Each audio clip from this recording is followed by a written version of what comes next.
जो संकटात सापडला तो आपला, असे गांधीजींना वाटे. मग तो शेतकरी असो व महारोगी असो.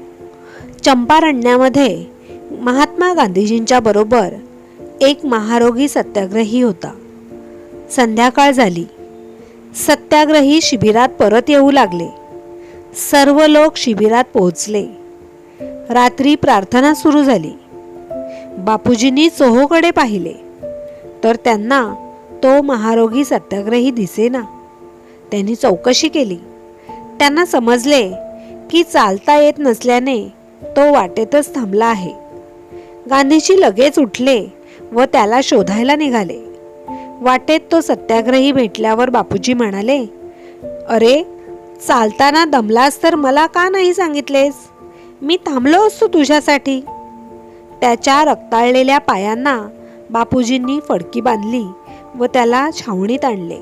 त्याचे पाय स्वच्छ धुतले, त्याला जवळ बसवले. मग प्रार्थना सुरू केली. तात्पर्य: जे का रंजले गांजले